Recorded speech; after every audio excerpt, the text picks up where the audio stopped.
السلام علیکم فرینڈس، تو آج ہم دروس اسلام یہ چوتھا پارٹ ہے.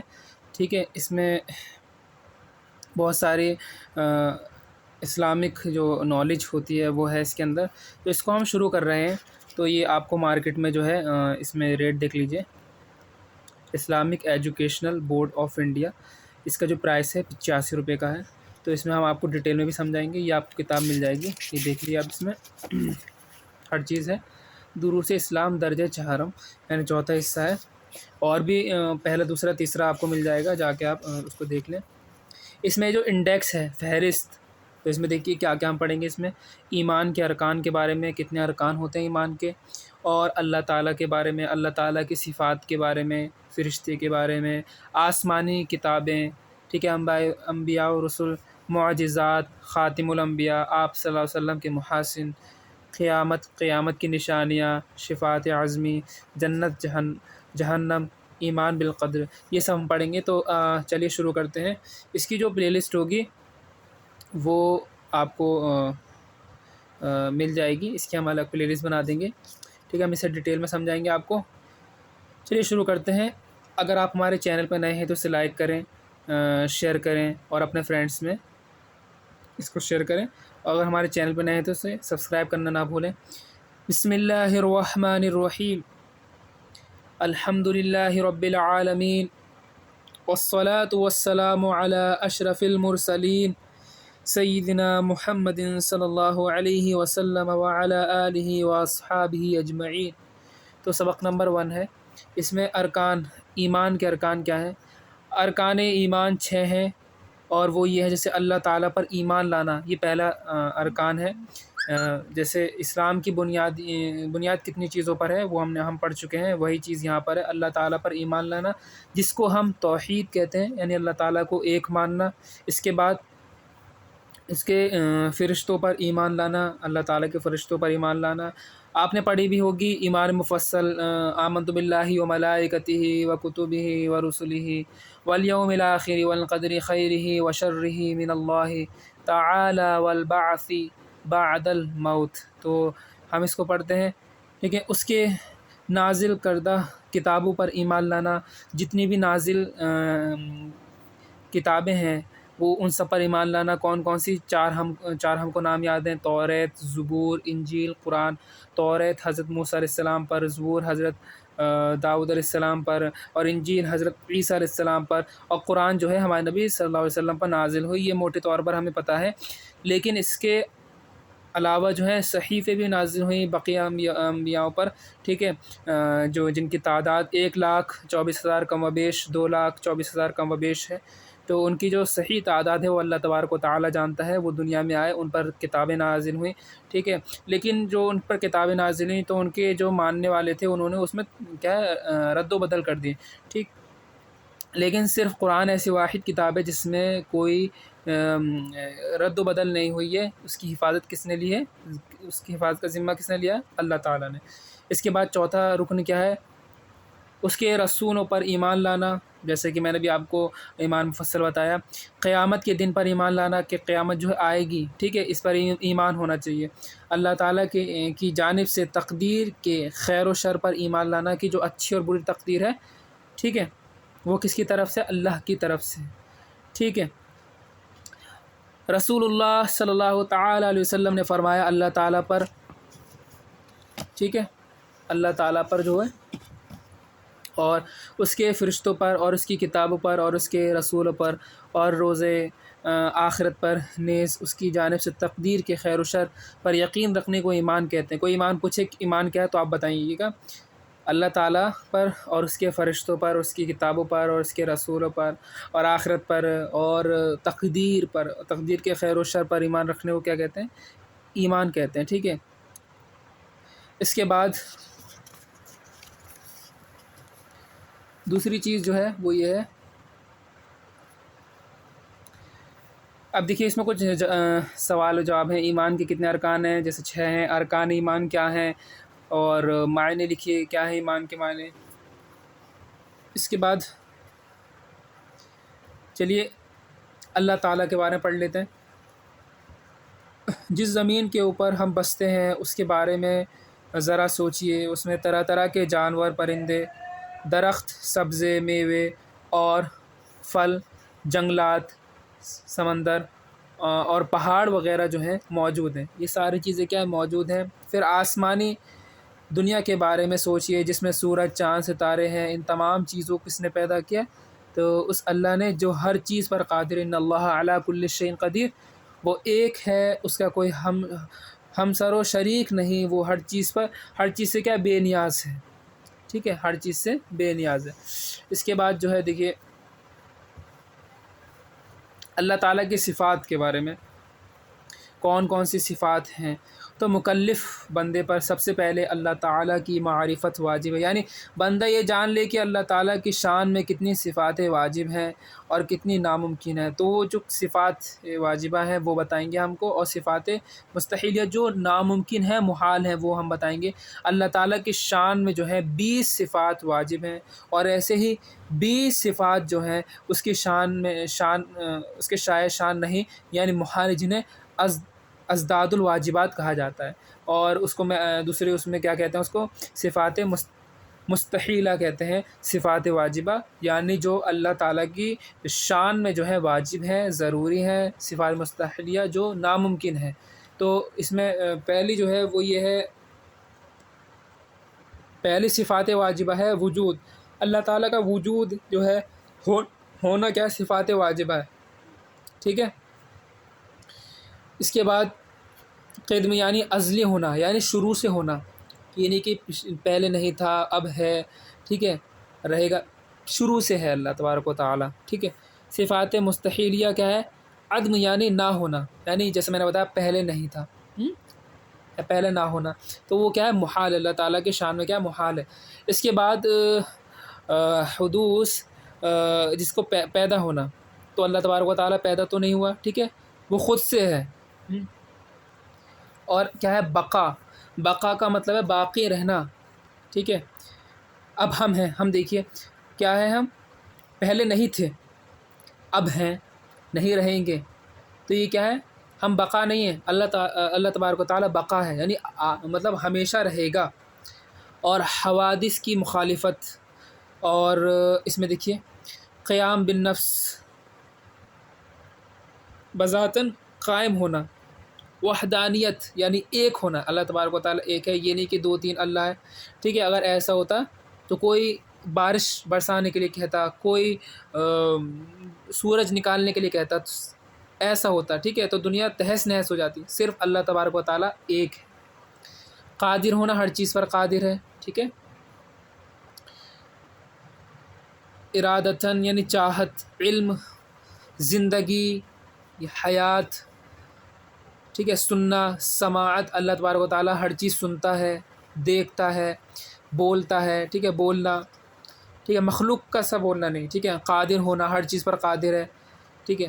اس کے بعد صاحب ارادہ ہونا، عالم ہونا، ہر چیز کا علم اللہ تبارک و تعالیٰ کو ہے۔ زندہ ہونا، چلیے اب اس کے جو صفات مستحیلیہ ہیں وہ دیکھ لیتے ہیں۔ تو صفات مستحیلیہ کیا ہے؟ فنا، یعنی باقی نہ رہنا، فنا یعنی باقی نہ رہنا، یعنی نہیں رہے، مطلب جیسے ہم ہیں، ہم نہیں رہیں گے آگے، ٹھیک ہے۔ انسان جو پہلے نہیں تھے، اب ہیں اور نہیں رہیں گے۔ حوادث کی مماثلت، احتیاج، کسی دوسرے کا محتاج ہونا، احتیاج مطلب کیا ہونا ہے؟ کسی دوسرے کا محتاج ہونا۔ اللہ تعالیٰ اس سے کیا ہے؟ اللہ تعالیٰ کی صفات میں کیا ہے؟ مشکل ہے، ٹھیک ہے، محال ہے۔ اور تعدد یعنی کئی، ایک ہونا، اللہ تبارک و تعالیٰ ایک ہے صرف۔ عاجز ہونا یعنی پریشان ہونا، اللہ تعالیٰ کی شائع شان میں یہ محال ہے۔ کراہیت یعنی جبر و زیر دستی۔ اس کے بعد جہل، موت اور بہرا پن، اندھا ہونا، گونگا ہونا، یہ سب محال ہیں۔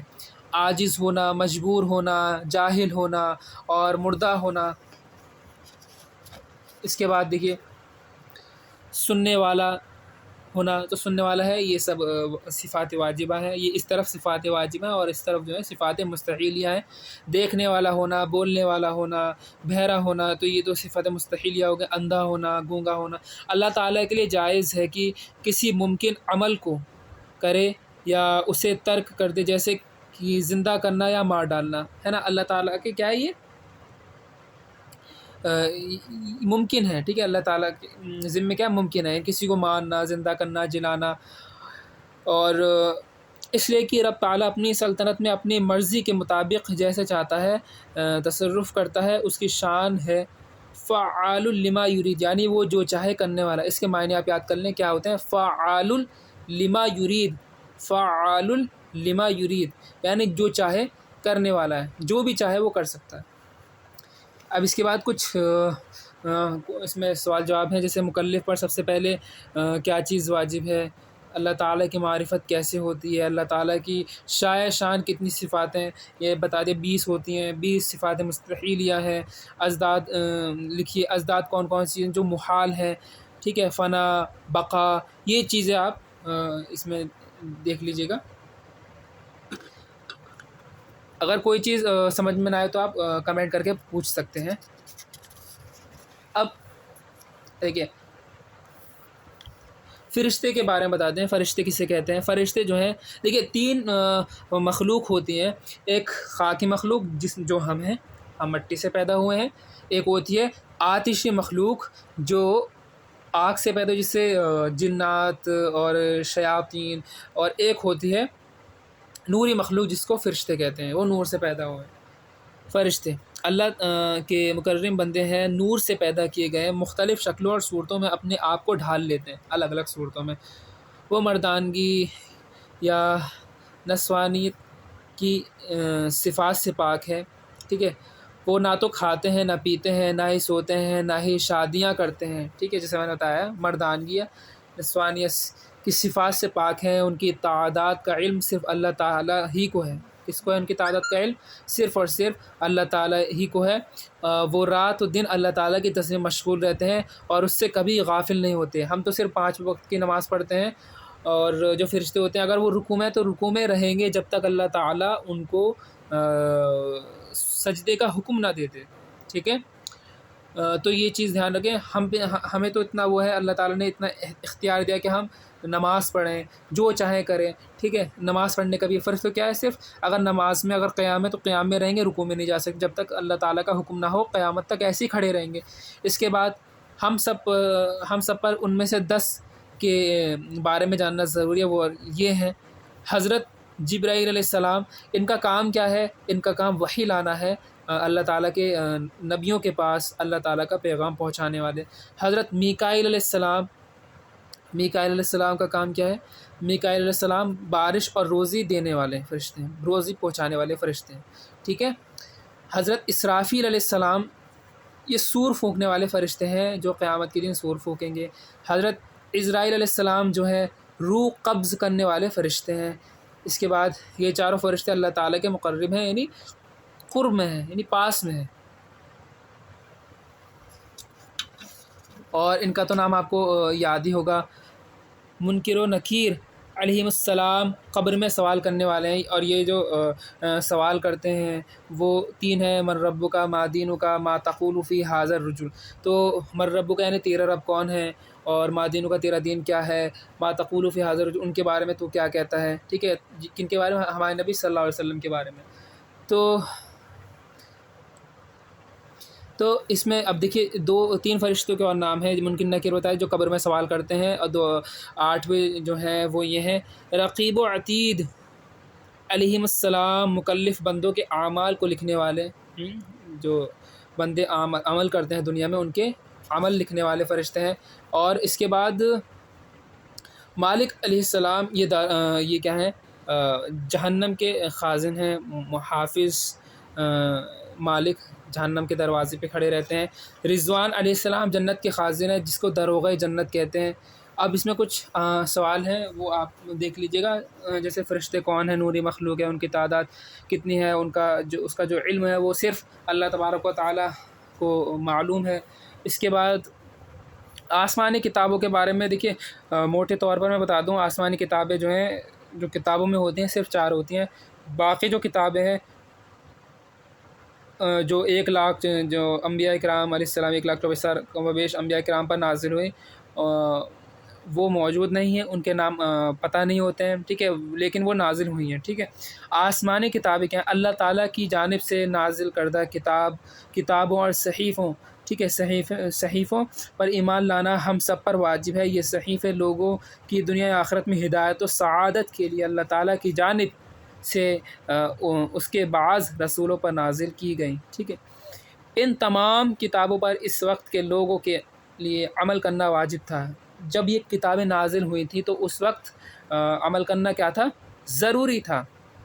لیکن قرآن کریم کے نزول کے بعد یہ ساری کتابیں منسوخ کر دی گئیں. ٹھیک ہے، ان میں رد و بدل ہو گیا، چینجز آ گئے. یہ دھیان رکھیں. اب قرآن سب سے آخری کتاب تھی جسے اللہ تعالیٰ نے اپنی آخری نبی حضرت اقدس محمد مصطفیٰ صلی اللہ علیہ وسلم پر نازل فرمائی. جب بھی نبی کا نام آیا آپ درود شریف پڑھ لیں صلی اللہ علیہ وسلم. تو آسمانی کتابیں اس میں 4 ہیں جو کتابوں میں دی جاتی ہیں.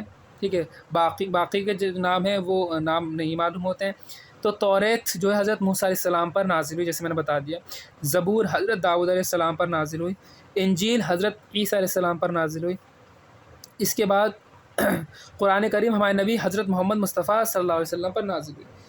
اب آسمانی صحیفے جو ہیں، دیکھیے 10 صحیفے جو ہیں حضرت آدم علیہ السلام پہ نازل ہوئی اس وقت لوگوں کی ہدایت کے لیے، اور 50 صحیفے حضرت شیش علیہ السلام پہ نازل ہوئی ان کے دور میں ہدایت کے لیے، اور اس میں 30 صحیفے حضرت ادریس علیہ السلام پہ نازل ہوئی، اور 10 صحیفے حضرت ابراہیم علیہ السلام پہ نازل ہوئی.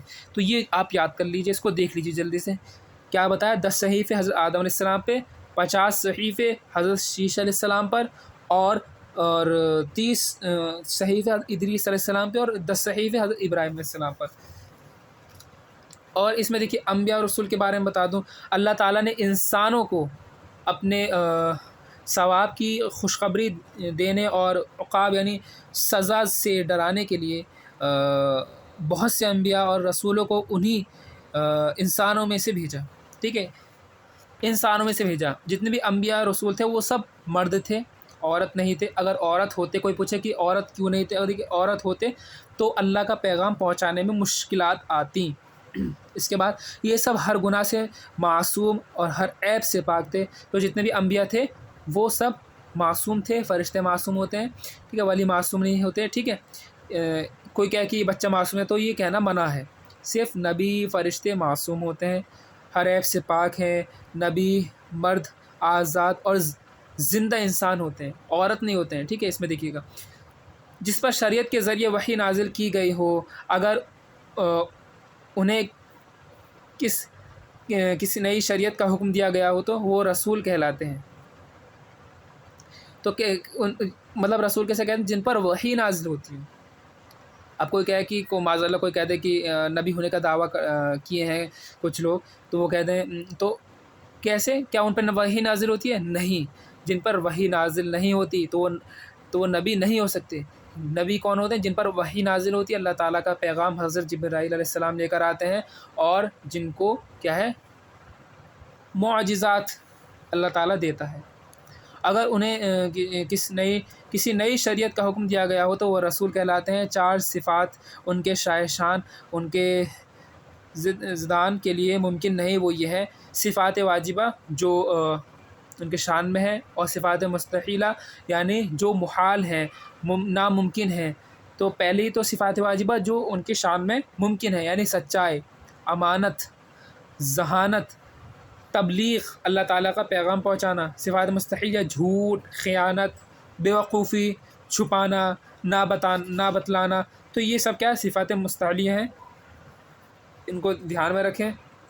اب اس میں یہ کیا لکھا ہوا ہے؟ ہر انسانی ابراز انہیں لاحق ہو سکتے ہیں جو عام انسان کو لاحق ہوتے ہیں. جیسے دیکھیے وہ کھاتے بھی ہیں، پیتے بھی ہیں، سوتے بھی ہیں وغیرہ، ہاں، لیکن انہیں عیب دار کہنا یعنی برا کہنا، یا بیماری لاحق نہیں ہو سکتی، انہیں کبھی بیمار نہیں ہو سکتے اور کبھی عیب دار نہیں ہو سکتے، برے نہیں ہو سکتے، جیسے کوڑ اور سفید داغ یہ نہیں ہو سکتے۔ اس کے بعد کچھ سوال جواب ہیں وہ آپ دیکھ لیجئے گا، ضروری بھی ہے۔ اب معجزات میں نے بتا دیا، معجزات کی جو کسی نبی اپنی نبوت کے اعلان میں دکھائے، ٹھیک ہے، اپنی امت کو۔ اللہ تعالیٰ نے معجزات سے اپنے رسولوں کو نوازا ہے، اور معجزے ایسے مافوق العادتاً چیز کو کہتے ہیں جو ان کی سچائی پر دلالت کرتی ہے، جیسے حضرت صالح علیہ السلام کی اونٹنی، موسیٰ علیہ السلام کا عصا، ہمارے نبی صلی اللہ علیہ وسلم کے بہت سارے معجزے ہیں، جیسے چاند کو شق کرنا، چاند کا شق ہونا یعنی اس کو کیا کرنا، بانٹنا، ٹھیک ہے، دو حصوں میں۔ پتھر کا آپ کے ہاتھ میں کلمہ پڑھنا، جب نبی صلی اللہ علیہ وسلم نے پتھر کو اپنے ہاتھ میں لیے، کنکر کو، ابو جہل نے کہا، ابو جہل کے ہاتھ میں کنکر تھے اور نبی سے پوچھا کہ میرے ہاتھ میں کیا ہے، تو نبی صلی اللہ علیہ وسلم نے کہا کہ تم کنکر سے ہی پوچھ لو، تو کنکروں نے کلمہ پڑھا تھا، ٹھیک ہے، نعت بھی اس کے اوپر آپ نے سنی بھی ہوگی۔ اور انگلیوں کے درمیان سے پانی کا چشمہ ابل پڑنا، اور آپ کا سب سے عظیم معجزہ قرآن کریم ہے، یعنی قرآن کریم آپ پر نازل ہوا جو ہمیشہ باقی رہنے والا ہے، ایک زندہ اور جاوید معجزہ ہے جو ہمیشہ زندہ رہے گا، ٹھیک ہے۔ تو اس میں ایک ٹاپک اور ہے جو میں آپ کو بتا دوں، دو ٹاپک۔ خاتم الانبیاء کسے کہتے ہیں؟ یعنی ہمارے نبی صلی اللہ علیہ وسلم کے بعد اب کوئی نبی نہیں آئے گا، وہ خاتم الانبیاء ہے، ان پر نبوت ختم ہو چکی ہے۔ اس کے بعد اگر کوئی نبوت کا اعلان کرے، ٹھیک ہے، تو وہ کون ہے؟ مردود الشہداء ہے، ٹھیک ہے۔ اب اس کے بعد دیکھیے، ہر رسول کسی نہ کسی خاص قوم کے جانب یعنی طرف بھیجے گئے، اور ہمارے نبی محمد مصطفیٰ صلی اللہ علیہ وسلم تمام قوموں کے لیے، ہر زمانہ و مکان کے لیے مبعوث کیے گئے، ہر زمانے کے لیے، ہر مکان کے لیے، ہر قوم کے لیے، اس لیے وہ خاتم النبیین ہیں، اور ان کے بعد کوئی نبی نہیں۔ جب عیسیٰ علیہ السلام قرب قیامت نازل ہوں گے تو وہ بھی ہمارے رسول صلی اللہ علیہ وسلم کے شریعت کے مطابق فیصلے کریں گے۔ تو حضرت عیسیٰ علیہ السلام آخری نبی نہیں ہے، وہ ہمارے نبی سے پہلے آئے تھے دنیا میں، لیکن وہ آسمان پر اٹھا لیے گئے، اللہ تبارک و تعالیٰ نے ان کو آسمان پر اٹھا لیا، ٹھیک ہے۔ قادیانی فرقہ سے تعلق رکھنے والے لوگ مرزا غلام احمد قادیانی کی نبوت پر ایمان رکھتے ہیں، اور بہائی فرقہ سے تعلق رکھنے والے لوگ بہاؤالدین کی نبوت پر ایمان رکھتے ہیں، اس لیے بلا شک و شبہ یہ تمام کافر ہیں۔ کیا ہیں یہ تمام؟ جو نبوت کا اعلان کریں کہ نبوت مل سکتی ہے لوگوں کو، تو وہ کافر ہے۔ یوں ہی وہ جو یہ کہے کہ حضور اقدس صلی اللہ علیہ وسلم کے بعد بھی نبی آ سکتا ہے، وہ بھی کافر ہے، اور اس سے حضور کی خاتمیت میں کچھ فرق نہیں آئے گا، کوئی یہ کہے، لیکن جو کہہ رہا ہے وہ کافر ہو جائے گا، معاذ اللہ رب العالمین۔ آپ صلی اللہ علیہ وسلم کے محاسن، تو بلا شبہ ہمارے رسول صلی اللہ علیہ وسلم ایک انسان ہے، مگر کوئی بشر ان کا ہمسر نہیں، یعنی ان کی طرح نہیں ہے کوئی بشر، کیونکہ تمام انسانوں کی بنسبت نسب میں اچھے اور صورت و سیرت میں سب سے کامل ہے ہمارے نبی صلی اللہ علیہ وسلم انسانوں میں۔ اللہ تعالیٰ نے آپ کے نور کو ہر چیز سے پہلے پیدا کیا، جب دنیا بھی نہیں بنی تھی تو اس سے پہلے اللہ تبارک و تعالیٰ نے اپنے نور سے ہمارے نبی صلی اللہ علیہ وسلم کے نور کو پیدا کیا۔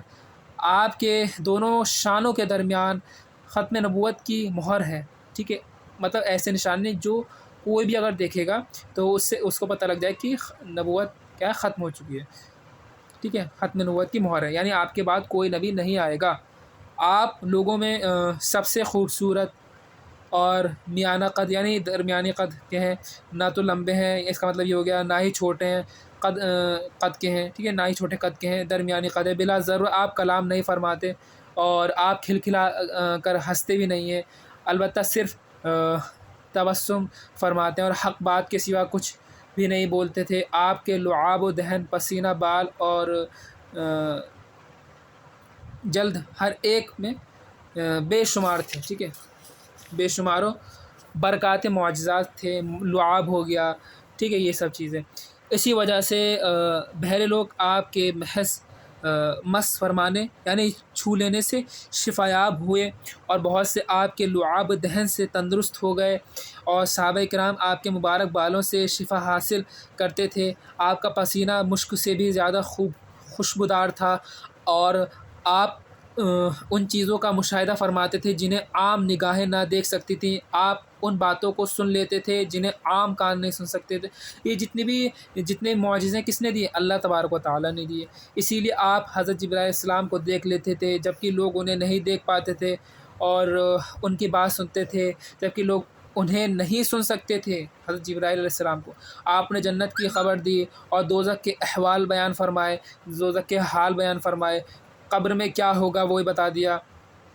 یہ سب باتیں اللہ تبارک و تعالیٰ نے نبی صلی اللہ علیہ وسلم کو معراج میں بتائی تھی، ٹھیک ہے، اور حضرت جبرائیل علیہ السلام آپ کو بتاتے تھے اللہ تبارک و تعالیٰ کی طرف سے۔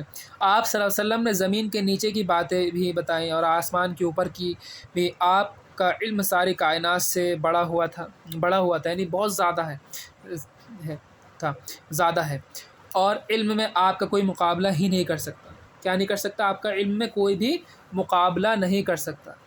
یہ جو چیزیں ہیں بہت ضروری ہے، ٹھیک ہے۔ اب اس کے بعد کچھ چیزیں جو ہیں وہ رہ گئی ہیں، وہ میں اگلی ویڈیو بتاؤں گا، جیسے قیامت کا دن، قیامت کی نشانیاں اور بقیہ چیزیں۔ اگر یہ ویڈیو اچھی لگے تو اسے لائک کریں، شیئر کریں اپنے فرینڈس میں، تاکہ نوٹیفیکیشن آپ کو ٹائم ملتا ہے۔ السلام علیکم۔